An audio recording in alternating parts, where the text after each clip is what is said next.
नमस्कार, बहुत स्वागत। मैं हूं आपके साथ ऋतु ज्ञानवानी। आप देख रहे हैं न्यूज़ 18 का डिजिटल प्लेटफॉर्म।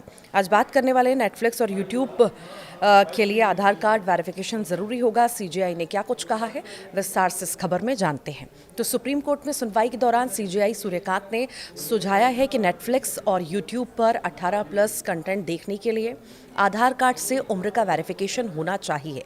जजों ने दिव्यांगों का मजाक उड़ाने पर भी सख्ती दिखाई और समय रैना जैसे कॉमेडियन को फटकार भी लगाई। कोर्ट ने कहा है कि ऑनलाइन कंटेंट कंट्रोल करने के लिए एक स्वायत्त रेगुलेटरी बॉडी की ज़रूरत है। सरकार इस पर जल्द ही विचार भी करेगी। तो सुप्रीम कोर्ट ने गुरुवार को नेटफ्लिक्स और यूट्यूब जैसे प्लेटफॉर्म पर मौजूद अश्लील कंटेंट को लेकर सख्ती दिखाई है। जजों ने सुझाव दिया कि अश्लील सामग्री देखने के लिए आधार कार्ड ज़रूरी होना चाहिए। कोर्ट का मानना है कि इससे बच्चों को गलत कंटेंट से बचाया जा सकेगा। ये सुझाव chief justice of India Suryakant की बेंच ने दिया है। सुनवाई के दौरान जजों ने कहा है कि सिर्फ चेतावनी देना काफ़ी नहीं है।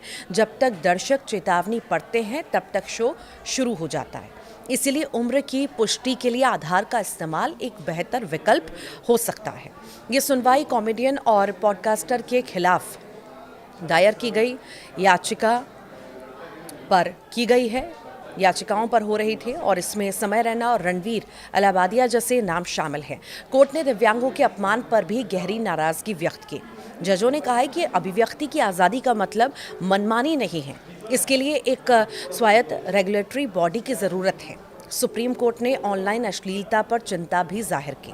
जस्टिस जयमाल्या बागची ने इस मुद्दे पर अहम बात कही। उन्होंने कहा है कि किताबों या पेंटिंग में अश्लीलता अलग बात है, वहाँ नीलामी होती है और प्रतिबंध भी लग सकते हैं, लेकिन फ़ोन पर स्थिति अलग है। जैसे ही आप फ़ोन ऑन करते हो तो कंटेंट सामने आ जाता है। कई बार न चाहते हुए भी गलत चीज़ें दिख जाती हैं। ऐसे में क्या किया जाए? इसी पर सीजेआई सूर्यकांत ने अपनी राय रखी। उन्होंने कहा है कि चेतावनी देने के बावजूद शो शुरू हो जाते हैं। चेतावनी सिर्फ कुछ सेकंड के लिए आती है, इसके बाद शो चल पड़ता है। इसीलिए आधार कार्ड मांगना सही हो सकता है। इससे दर्शक की उम्र का पता चल जाएगा। ये सब एक पायलट प्रोजेक्ट के तौर पर शुरू किया जा सकता है। बार एंड बेंच की लाइव रिपोर्ट्स के अनुसार कोर्ट ने ये भी साफ किया कि ये सिर्फ सुझाव है। कोर्ट ने रेगुलेशन के लिए एक स्वतंत्र संस्था की वकालत भी की है। सीजेआई ने कहा है कि सेल्फ स्टाइल संस्थाएं काफ़ी नहीं हैं। इस स्थिति को संभालने के लिए बाहरी प्रभाव से मुक्त संस्था चाहिए। कोर्ट ने सवाल किया कि अगर सब कुछ की अनुमति दे दी जाए तो क्या होगा। समाज में संतुलन बनाना बहुत ज़रूरी है। हालांकि कोर्ट ने यह भी साफ किया है कि वो किसी का मुंह बंद नहीं करना चाहते। मौलिक अधिकारों का संतुलन बना रहना चाहिए। जजों ने कहा है कि हम रेगुलेशन का सुझाव देने वाले आखिर लोग होंगे, लेकिन जब इंडस्ट्री खुद कुछ नहीं कर रही तो दिक्कतें आ रही हैं। कोर्ट ने पूछा है कि आखिर ऐसी घटनाएं बार बार क्यों हो रही हैं। दिव्यांगों का मजाक उड़ाने पर कोर्ट की सख्त टिप्पणी सामने आई है। सुनवाई के दौरान समय रैना और रणवीर अलाहाबादिया का जो है मामला भी उठा। रणवीर ने एक शो में कथित तौर पर अश्लील टिप्पणी की थी, तो वहीं समय रैना पर दिव्यांगों का मजाक उड़ाने के भी आरोप है।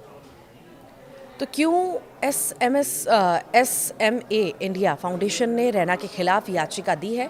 आरोप है कि उन्होंने स्पाइनल मस्कुलर एट्रोफी के इलाज पर असंवेदनशील बात कही। कोर्ट ने इस पर कड़ी नाराजगी भी जाहिर की। सीजेआई ने सॉलिसिटर जनरल तुषार मेहता से सवाल किया। उन्होंने पूछा कि दिव्यांगों के अपमान पर सख्त कानून क्यों नहीं है। ये कानून SC/ST एक्ट की तर्ज पर होना चाहिए। और मेहता ने भी माना है कि मजाक गरिमा की कीमत पर नहीं हो सकता। जस्टिस बागची ने देश विरोधी कंटेंट का मुद्दा भी उठाया। उन्होंने पूछा कि क्या सेल्फ रेगुलेशन ऐसे कंटेंट को रोक पाएगा। कई बार कंटेंट समाज के ढांचे को बिगाड़ने वाला होता है।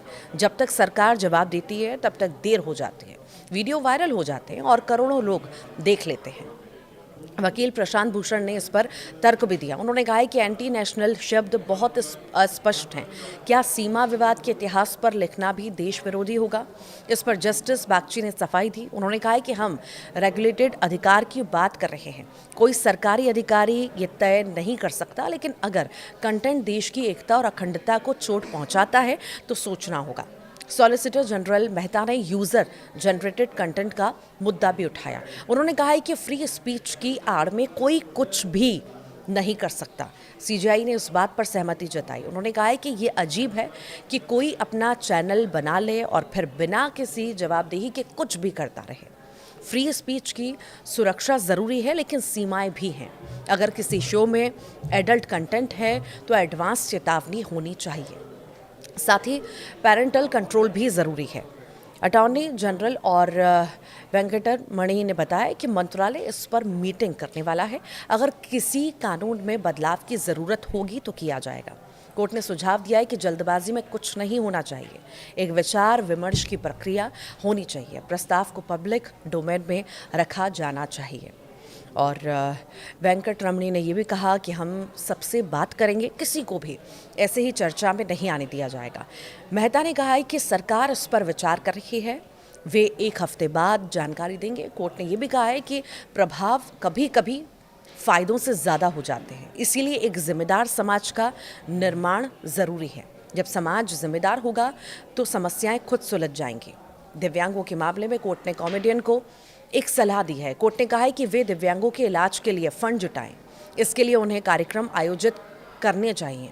समय रैना के वकील ने कहा कि उन्होंने पैसे दान किए हैं। इस पर कोर्ट ने कहा है कि उन्हें पैसे नहीं चाहिए, हमें उनके आत्मसम्मान का आदर करना चाहिए। कोर्ट ने सुझाव दिया कि एक डेडिकेटेड फंड बनाया जाए। कॉमेडियन महीने में 2 बार इवेंट करें, इससे जमा पैसा इलाज में मदद करेगा। कोर्ट ने कहा है कि हमें उम्मीद है कि ये लोग ईमानदारी दिखाएंगे। वे दिव्यांगों को अपने प्लेटफॉर्म पर बुलाएं, उनकी उपलब्धियों को दुनिया को दिखाएं। इससे एक अच्छा संदेश जाएगा। मामले की अगली सुनवाई 4 हफ्ते बाद होगी। आप क्या सोचते हैं इस विचार विमर्श और फैसले को लेकर के ज़रूर बताइएगा।